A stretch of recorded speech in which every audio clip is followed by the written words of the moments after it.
وصحبه ومن والاه وبعد. Ikhwan, we discussed in the last session that which is related to the beginnings or the usul of the Arab. And we mentioned that which is related to the three types of Arab: Arab al-Ba'ida, the Arab al-Ariba, and the Arab al-Musta'riba.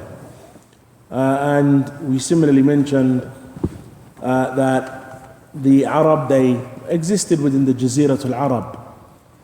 And perhaps in one of the sessions, Ikhwan, we'll discuss the dispersion and the manner in which the Qaba'il of the Arab and the various tribes, how they came about and where they moved to around the peninsula.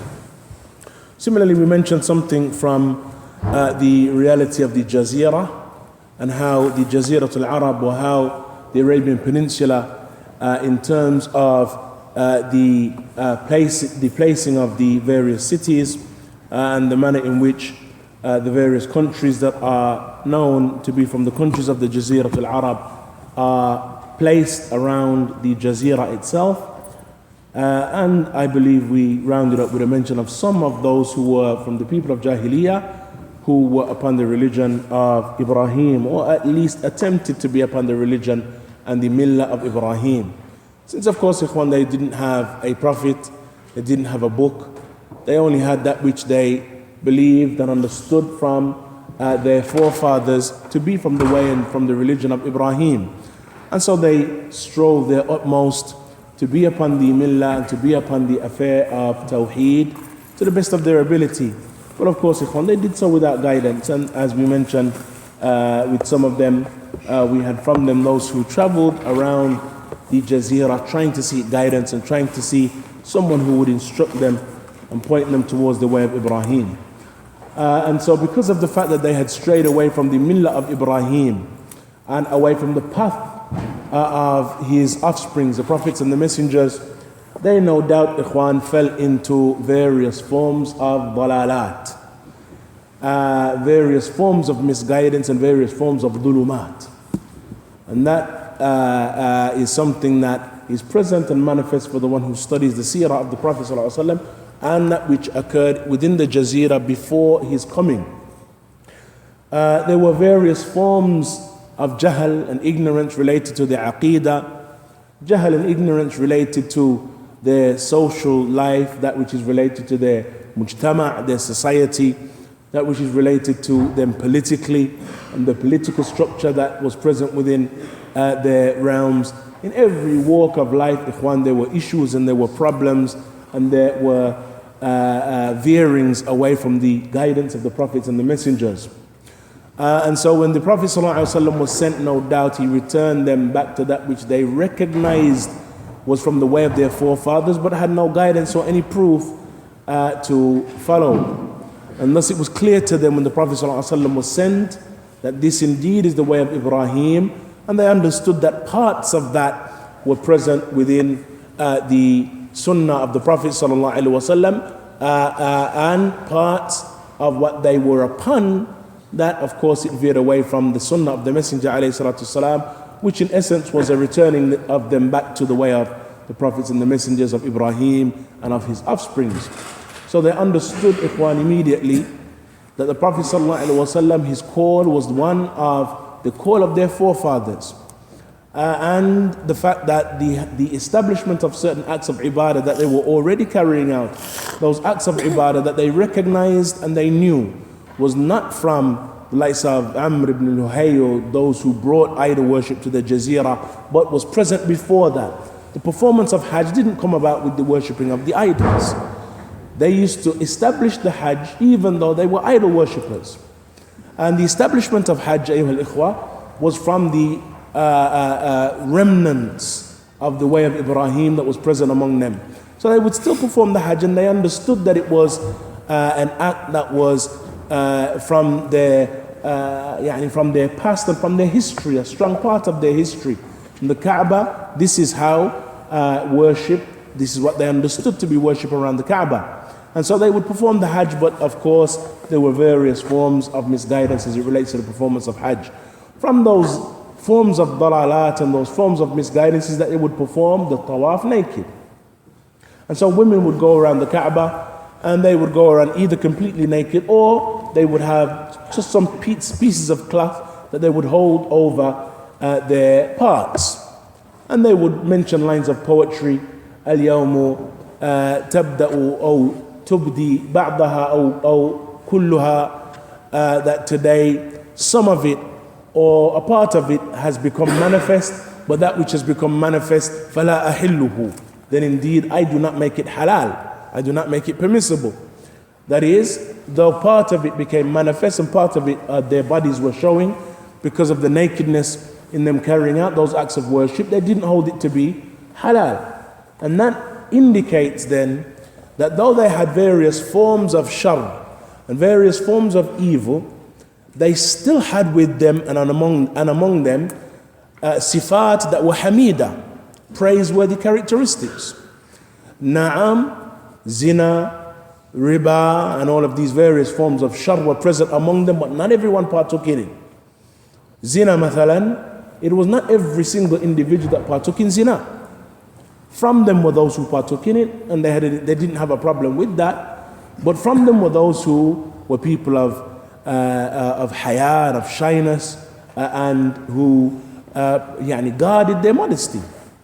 Similarly, as it relates to the various manifestations of shirk, among them were those who attempted to stay away from that and distance themselves from that. From the manifestations of the shirk that was present in and among the Jazeera is manifestations of shirk related to their adat and their customs. Al-halif, mathalan, bil-aba, swearing by their fathers. As far as swearing by their fathers is concerned, then it was common among them. Or swearing, by Allah and ar-rahim, swearing by Allah and the womb. Not only did they used to swear by their fathers, but they would swear by Allah and the womb. And so they would say, Anshaduka billahi wal rahim, that they would take an oath by Allah and the womb. And some of the scholars of tafsir mention that this oath that they used to take by Allah Azza wa Jal and the womb is that which Allah Azza wa Jal has mentioned, as occurs in the statement of Allah Azza wa Jal, وَاتَّقُوا اللَّهَ الَّذِي تَسَاءَلُونَ بِهِ وَالْأَرْحَامِ وَالْأَرْحَامِ إِنَّ اللَّهَ كَانَ عَلَيْكُمْ رَقِيبًا. Allah Azza wa Jal mentions, fear Allah, the one whom وَاتَّقُوا اللَّهَ الَّذِي تَسَاءَلُونَ بِهِ, the one who you seek your needs from, or the one who you ask of. وَالْأَرْحَامِ, and al-arham. From the scholars of tafsir are those who say, why did Allah Azza wa Jal mention the arham here? From them are those who hold that it is a reference to being mindful concerning your arham, being mindful concerning the wombs and fearing Allah as it relates to them. That is, fearing Allah as it relates to your mothers, your grandmothers, your women folk. While from them are those who held that the ayah is a reference to fearing Allah Azza wa Jal, the one who you ask for your mutual rights from, and the womb who you used to swear by likewise, or the like of which you used to swear by. So Allah Azza wa Jal, in that verse, on the basis of the position that was held by some of the scholars of tafsir, they mentioned that Allah Azza wa Jal highlighted to them the fact that they would swear by the womb, and that was a reminder of the fact that they would do so. And so they should fear Allah Azza wa Jal in regards to their oaths and in regards to the wombs that they used to swear by. And that then was from the manifestations of the affairs of shirk. Among them was the usage of the tama'im, that is, they would use the tamima and hold and connect them to themselves, to their children, and they would wear talismans that would, or that they believed would protect them. And that of course, ikhwan, is from the manifestations of shirk. They would perform ruqya, but their ruqya was done with the hayya and with the aqrab. That is, they would perform ruqya with snakes, and they would perform ruqya with scorpions. And from them were cases of individuals who would die, pass away, because they were bitten by those snakes that were used for the ruqya. And so the individual comes along to try and cure him, he ends up killing him. And though that was from the manifestations of Jahiliyyah. Similarly, from their manifestations is that they would swear by the Malaika, and they would claim that the Malaika, they were the daughters of Allah Azza wa Jal. And so Allah Azza wa Jal dispraised them for this claim. أَفَأَصْفَاكُمْ رَبُّكُمْ بِالْبَنِينَ وَاتَّخَذَ مِنَ الْمَلَائِكَةِ إِنَاثًا. Did Allah Azza wa Jal, or did Allah choose for you sons, but you choose for Allah Azza wa Jal inatha? Yani you choose for Allah daughters? And that is, that it wasn't that Allah Azza wa Jal was dispraising daughters, but that you choose for yourselves and praise yourselves on the basis of having sons, but then you attribute to Allah Azza wa Jal daughters, that which you wouldn't even attribute to yourself. And that is not to say in any way that Allah Azza wa Jal attributes to himself any sons. But how is it that you people judge? Similarly, ikhwan, from the manifestations of their Jahiliyyah is that they used to make the jinn shuraka. That is, they would consider the jinn partners with Allah subhanahu wa ta'ala. And them considering the jinn shuraka is either that they would seek refuge in the jinn, or that they saw and held that the jinn were partners with Allah subhanahu wa ta'ala, just as the other mushrikun, when they would worship their idols, they saw that those idols were partners with Allah subhanahu. And Allah Azza wa Jal has made the affair clear, وَجَعَلُوا بَيْنَهُ وَبَيْنَ الْجِنَّةِ نَسَبًا. That Allah Azza wa Jal mentions, as occurs in Surah Safat, that they make between him and the jinn lineage and a relation. وَلَقَدْ عَلِمَتِ الْجِنَّةُ أَنَّهُمْ مُحْضَرُونَ إِنَّهُمْ لَمُحْضَرُونَ. But indeed the jinn knew that they were to be gathered before Allah Azza wa Jal. And the jinn themselves knew that they were to stand before Allah Azza wa Jal to give an account. But you human beings were individuals making or likening them and making partners with the jinn and Allah Azza wa Jal. Similarly, they would seek refuge in the jinn. They would enter into particular valleys and they would ask the sahib and the companion of that valley to protect them. And so they would call upon the jinn of the valley in order to protect them, but that would only increase them, ikhwan, in weakness, in shar, in evil and in sin. As Allah Azza wa Jal informs us, وَأَنَّهُ كَانَ رِجَالٌ مِنَ الْإِنسِ يَعُودُونَ بِرِجَالٍ مِنَ الْجِنِّ فَزَادُوهُمْ رَهَقًا. That indeed a group from among the ins, from among mankind, they sought refuge in a group from among the jinn, and they only increased them in sin. And so the affair of the bond between the human beings and the jinn, calling upon them, utilizing them, was something well known, ikhwan, among them. In fact, from the Sahaba and from the companions of the Messenger sallallahu alaihi wasallam, there were those who were well known for having this companionship and having this relation between themselves and the jinn. From them, the likes of Abu Barzata al-Aslami, radiyallahu anhu. Abu Barzata, he was a kahin in Jahiliyyah. He was a soothsayer in Jahiliyyah and would communicate with the jinn. And the Yahud of Medina would utilize him regularly. They would call upon him to deal with their disputes, and they would utilize his ability to communicate with the jinn and to ascertain that which would happen, to ascertain that which was connected to their battles and what have you. But when the Messenger ﷺ was sent, he embraced. Likewise, ikhwan, from those who were well known for communicating with the jinn, we have the likes of Sawad ibn Qarib ad-Dawsi. Sawad ibn Qarib, who was Yemeni in his origin, he was from among them and from among the people of Jahiliyyah, who were well known for communicating with the jinn, but he was a kahin. And there was a instance that occurs in Sahih Bukhari that Umar radiallahu anhu, on an occasion, he saw him walking before him, and he was a beautiful man. He saw him walking before him, and the farasa and the ajib nature of Umar was that he had the ability to look upon individuals and sense certain things. And so he looked upon him, And he said that indeed, I am certain this man used to be a kahin in Jahiliyyah, or a kahin in the past, though he knew he was a Muslim. And so he called upon him, and he was amazed at the fact that he had ascertained and recognized that. And then he went on to explain his story. And he mentioned the fact that it was no one from the human beings who gave me da'wah.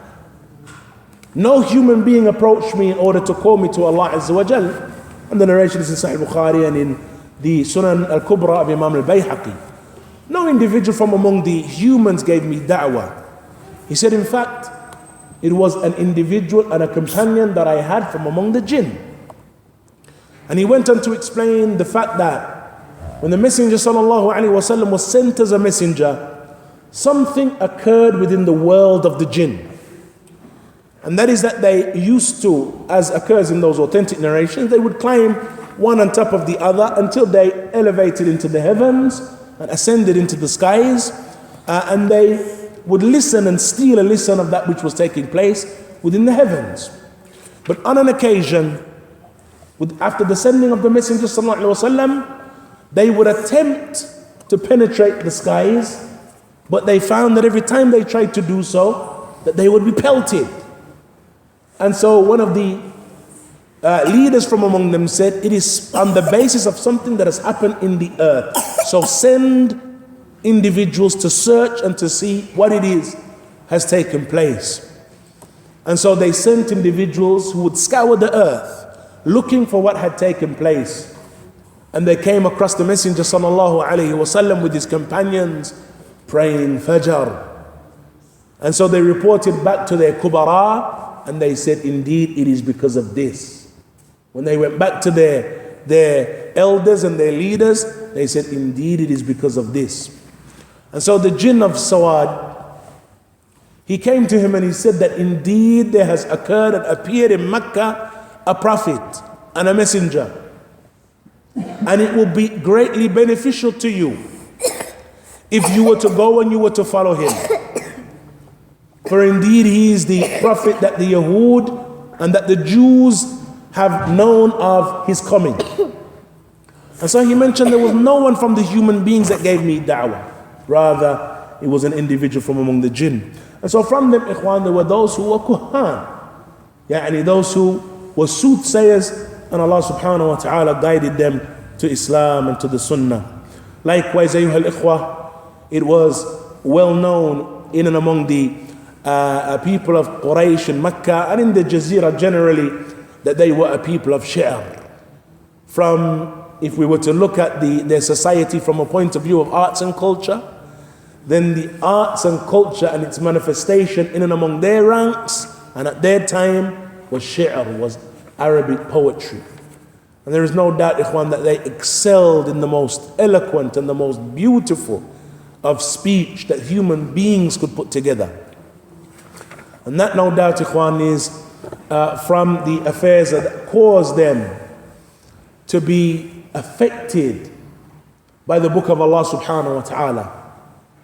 From the shu'ara and from those who were well known for shi'r, there were 7 poets who were well known, ikhwan, in and among the ranks of the Arab, to have excelled in shi'r to the extent that their poems were stuck upon the walls of the Kaaba and known as the Mu'allaqat as-Sab', or the 7 poems that were stuck on the walls of the Kaaba.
حي على الصلاة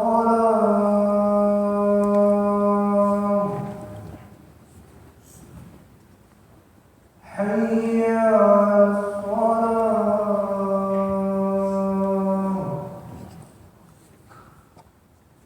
حي على الفلاح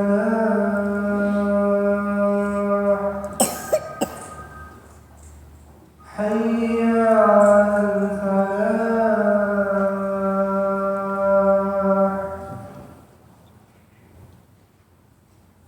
الله أكبر الله أكبر لا إله إلا الله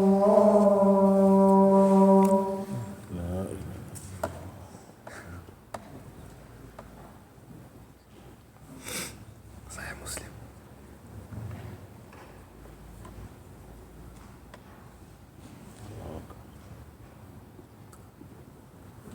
حديث حسان. نعم, and so إخوان, the shi'r, the poetry that was present among the Arab, it was well known, إخوان, that they had excelled in terms of eloquence, and it was, as we mentioned, it reached the level that we had 7 of the best, most eloquent poems stuck up on the wall of the Kaaba, the walls of the Kaaba, إخوان, because of that which they had reached from eloquence. And there were numerous poets who had their poems placed upon the Kaaba. The likes, إخوان, of Ubayd al-Aslami, the likes of Amr ibn Kulthum, Labid, and others from among the well-known shu'ara of the Arab, who would have those stanzas placed around the Kaaba. And it was for that reason that they were amazed, إخوان, and were affected by the Quran. When Allah Azza wa Jal revealed the Quran to His Messenger Sallallahu Alaihi Wasallam, and He began to recite among them with that which they could not explain. And as we've mentioned previously, إخوان, the poetry of the Arab, it usually fell upon certain what are known as abhur, or on certain syllable forms. That those syllable forms, you found that the poetry of the Arab never left those syllable forms. They were upon certain forms and structures. Al-Bahr, Al-Tawil, Al-Bahr, Al-Qasir, and the various different forms that those lines of poetry fell upon. So when they heard the Quran and they listened to its eloquence and its powerful statements and its balagha and the manner in which it excelled in Arabic eloquence, they were unable to explain it because it didn't fall upon any of those stanzas or any of those forms. And so they couldn't refer to it as poetry because it didn't fall on any of the well-known forms and structures of poetry. And it came from an individual, Muhammad sallallahu alaihi wasallam, who was not known to be a poet among them. Neither was he known except to be upright and ameen, and the best from among the best of them. A man who never lied against an individual, lied upon anyone. Why then would he lie upon Allah subhanahu wa ta'ala? And so it amazed them, and they could not explain it. And thus the manner in which they would warn against it is that they would say that it is magic. Don't listen to it. If you listen to it, it is going to affect you, because they were amazed at its beauty. And if, ikhwan, we had just the khutbatul haja alone causing that the guidance of the people and people to be affected by it. So because in the hadith of Sahih Muslim, the hadith of Jabir ibn Abdullah, that on an occasion one of the people who are well known for ruqya, Damad ibn Tha'labat al-Azdi, that he heard the notables of Quraysh saying that Muhammad is majnoon, Muhammad is deranged, that Muhammad is, he has a jinn, that he is one that is affected by magic. And so Damad ibn Tha'laba was known in Jahiliyyah to perform ruqyah. And so he said that indeed I am going to offer my skills to the Prophet sallallahu alaihi wasallam. And so he came across the Messenger sallallahu alaihi wasallam on an occasion, and he said, "O Muhammad, do you not see that I should cure you of this jinn and this junoon that I hear the people accusing you of?" And so the Prophet sallallahu alaihi wasallam, when he heard him make that statement, he turned to him and said, "Inna alhamdulillah, nahmaduhu wa nasta'inuhu wa nastaghfiruh, wa na'udhu billahi min shururi anfusina wa sayyiati a'malina, man yahdihillahu fala mudilla lahu, wa man yudlil fala hadiya lahu, wa ashhadu an la ilaha illa Allah wahdahu la sharika lahu, wa ashhadu anna Muhammadan abduhu wa rasuluh." And so Damad, he said, "Ya, O Muhammad, indeed I have heard the words of magicians and soothsayers, and I have heard the words of poets, but never have I heard the likes of that which you have just said to me. Repeat it to me." And the Prophet ﷺ repeated it 3 times. And Damad, thereon after, he said, "Give me your hand and let me pledge allegiance to you, to Islam." So he entered Islam, ikhwan, on the basis of hearing the khutbatul hajah. And of course the Quran, ikhwan, is the kalam of Allah subhanahu wa ta'ala. Minhu bada wa ilayhi ya'ud.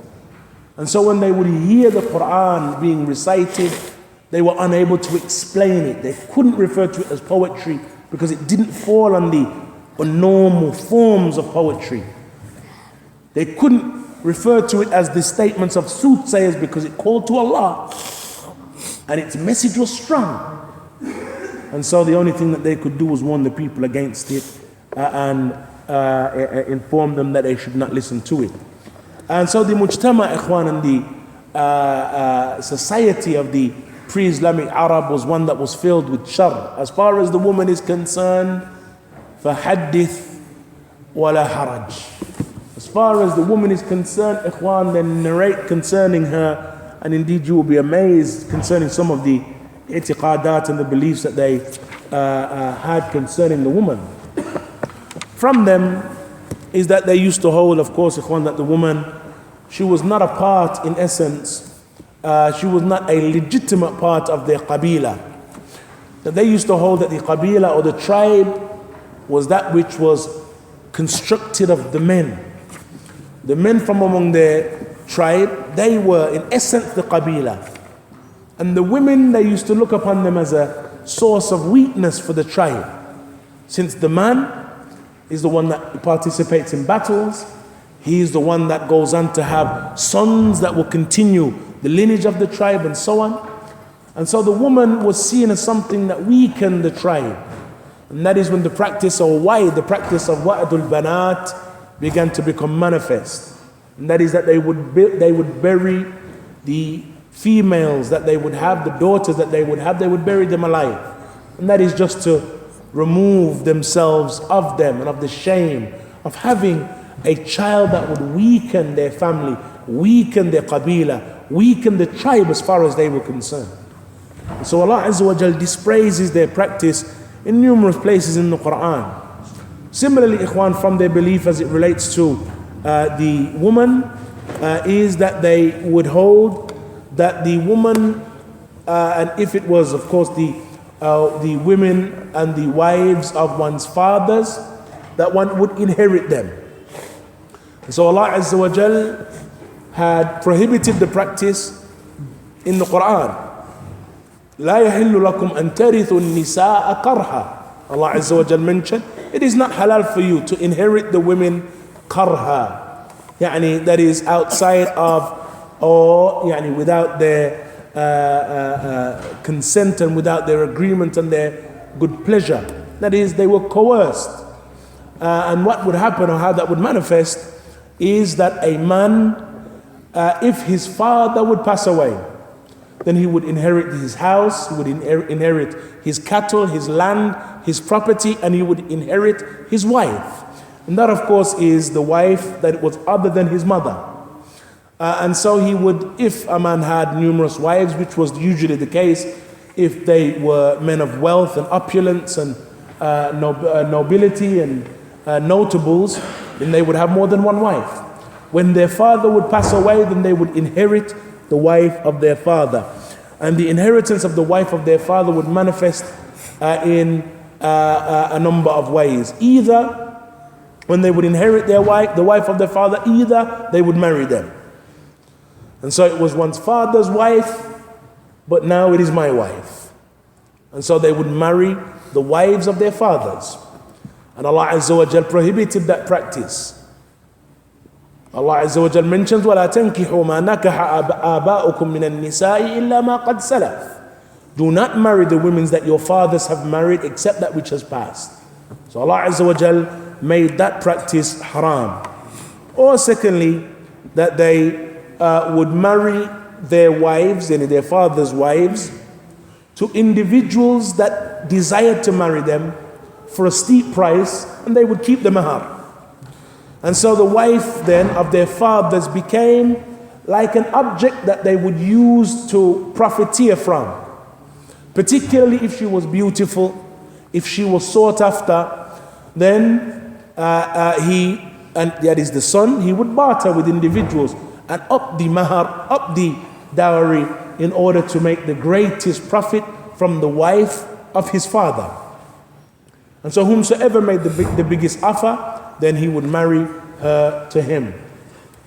Or thirdly, that they would prevent them from marriage completely. And that is that they would prevent them from marrying again, so that the wife would remain in the home until she died. And then when she died, they would take their inheritance. They would take all of their wealth. And so the woman may have possibly been one that was notable, one that had wealth and was or had a fair level of opulence. When the father would pass away, they would prevent them from marrying, and then they, after their death, would inherit or take the wealth that they possessed. And so they would prevent them from marrying so as to take their inheritance. If they were to marry and move on, then of course when they passed away, that would be the wife of another man. So they would prevent them from marrying one in order to benefit from them. And so Allah Azza wa Jal established in the Quran numerous verses prohibiting those haram practices and those jahili practices. And Allah Azza wa Jal legislated for the women mirath, inheritance. يوصيكم الله في أولادكم للذكر مثل حظ الأنثيين. Allah Azza wa Jal mentions that indeed Allah advises you concerning your children, للذكر, for the male is the like of that which is for two females. And so they would inherit. Na'am, the inheritance of the male and the female were not the same, but that was, as our scholars have mentioned, for no reason other than the fact that the males were the breadwinners, and they were the ones that were to spend from their wealth, and thus Allah Azza wa Jal gave them a greater portion. While the women, their wealth is their wealth, and it is not upon them to spend or to be breadwinners and give ikhwan or spend upon their families and what have you. Now, similarly, as it relates to marriage, then the forms of marriage that they had in Jahiliyyah, ikhwan, were many. From them, there was the nikah known as nikah al-istibda'. Nikah al-istibda', as occurs in hadith in Sahih Bukhari, hadith of Aisha, it would occur and manifest in that a woman would have a large number of individuals come together. In some narrations, some 10 or so men. And those men would have relations with that woman. After all of them had relations with her, and then she became pregnant, she would choose who the father was from those 10. And so it was more than likely not the father. But she would choose you as the father. And so he would then be considered the father of that child. Or we had the nikah known as nikahul badal. Nikahul badal, or the nikah of exchange or substitution, is that a man would approach another man, and perhaps he became bored with his wife, and so he would say, you marry my wife and I marry yours. They would wife swap and they would be a legitimate contract. And so he would marry his wife and he would marry his, and he would start a new life with the wife of his friend, the wife of his companion, and he with his wife. And it was known as nikah al-badal. Similarly, from the forms of nikah was what is known as nikah al-shighar. Nikah al-shighar is that a man would approach another man and say, I will marry my daughter to you with the condition that you marry me to your daughter. Or I'll marry my sister to you with the condition that you marry me to your sister. And that was known as nikah al-shighar, and there would be no mahar. And because of the fact that we're doing this exchange, there would be no mahar that was agreed upon between them. Likewise, of course, ikhwan, the nikah of mut'ah was prevalent among them, and that is marriage for a set period for a dowry, and they would have an agreed upon term that the marriage, or whereupon the marriage would end. And na'am, it continued to be a practice into the beginnings of Islam until it was prohibited by the Messenger sallallahu alaihi wasallam. And so the prohibition then, as the Prophet sallallahu alaihi wasallam mentioned, is until Yawm al-Qiyamah. But it was prohibited permissible for a period of time until the Prophet sallallahu alaihi wasallam prohibited al-mut'ah, and it is only the Shia who continue to practice the prohibited form of marriage, al-mut'ah. And so two individuals would come together and they would say that we'll marry for 6 months and I'll pay you a dowry of such and such. And so they would live as man and wife for a 6-month period. When the 6-month period was over, then the marriage would come to an end. Likewise, we had the marriage known as nikah al-maqt. Nikah al-maqt is what we mentioned previously, and that is that a man would marry the wife of his father. And so his father would pass away, and he would go on to marry the wife of his father in order to keep, oftentimes it was done in order to keep the dowry and to keep the wealth of the family, or the wealth that was given to that woman within the family and within the tribe. As far as their tribes were concerned, ikhwan, then the structure of the tribe generally was that within the tribe there were 3 tabaqat. Within the tribe there were 3 levels. We had those who were known as the ahrar. The ahrar are the freedmen who are the offsprings of freedmen and have always been freedmen. And that is that they were from the pure lineage of their tribe, returning back or being traced back to Ismail, and that they were always freedmen and they were the offsprings of freedmen. And so they were the ahrar.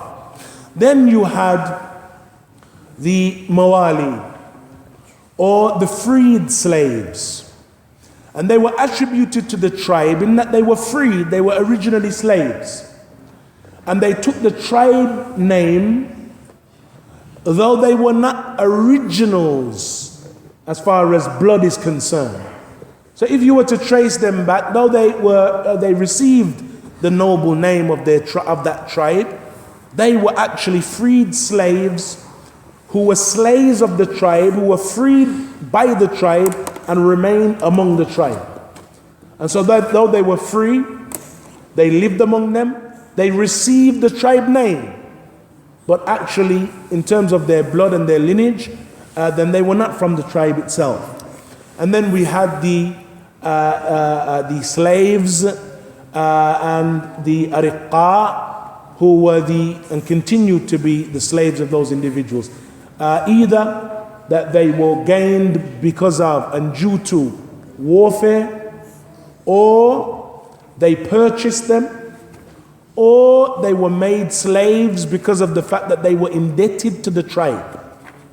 And so one of the manifestations, ikhwan, of evil among them is that riba, and how it would manifest among them is that they would give a loan to an individual. That person would be unable to repay the loan when it came to time for repayment. And so what they would do is that they would say that I'll give you an extension on the period of your payment with the condition that you pay an extra amount. And so if it was 100 dinar, it becomes 120.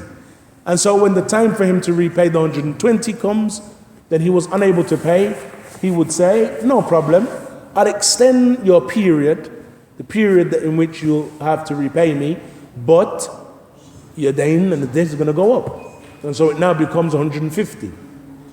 And so when the time for the repayment of the debt comes, again, he was unable to pay. And so no problem, I'll extend it to such and such a period, but it now becomes 200. And they continued in that manner until they were completely unable to pay. Because of the fact that ordinarily those who took loans were usually men who were poverty stricken. And so they struggled to make the money back in the first place. They were unable to make the money to repay them. And so they themselves would make an offering to them, take me as a slave. Forget about the debt, take me as a slave. And thus the tribe would agree, rather than repaying the debt, then we would take him as a slave. Or that individuals would come along and they were indebted to other individuals. And so they would have an agreement with those who they had the debt with, that such and such will now take you as a slave. Possibly because of the fact that they had debt with those individuals. And so they would say, for example, look, you owe me such and such. You're not able to pay me. And so now you will become the slave of such and such. And you will serve him and his family and his tribe because of your inability to pay. And that then was one of the various forms of slavery that would manifest during the pre-Islamic Arab. And so they, Ikhwan, would, by way of those various methods of slavery, they would have slaves that would serve them and that would continue to serve them, and perhaps were slaves on the basis of these oppressive methods and these oppressive means of enslaving the people. And so, Ikhwan, the affair of the people of Jahiliyyah in terms of their aqeedah was sayyi'. Believing in Allah, making shirk with Allah, worshipping the idols, worshipping the stars, swearing by the fathers, believing in the malaika, that which was evil, believing in the jinn, returning back to them, worshipping them, praying to them, making dua to them, and other than that. Socially, there were numerous social ills among them. They were a people, Ikhwan, who had various characteristics of shar, az-zina, riba, dhulm, oppression. The strong would overpower the weak. And they were a people, Ikhwan, who were given to these various forms of slavery, and other than that, from the forms of oppression that were manifest among them. As far as their leadership is concerned, then they thought that it was something praiseworthy that they did not used to have to be subject to leadership or submitting to leadership. That was for the weak ones, for the lowly ones. As far as us, the notables, and that was not for us. And that is not something that we are subject to and bound by. And so politically, they were a people who were given to fawda and mayhem. And were not a people who would submit, Ikhwan, to leadership and submit to rule. Similarly, as it relates to the affairs, Ikhwan, in their mujtama', the societal affairs, the marriage among them, inheritance among them, the structure of their society, again, the strong overpowered the weak, and particularly as it relates to the affairs connected to the women, then there were many manifestations of dhulm as it relates to the woman. And Allah Azza wa Jal blessed the woman, Ikhwan, and gave her huquq that the people of Jahiliyyah never gave.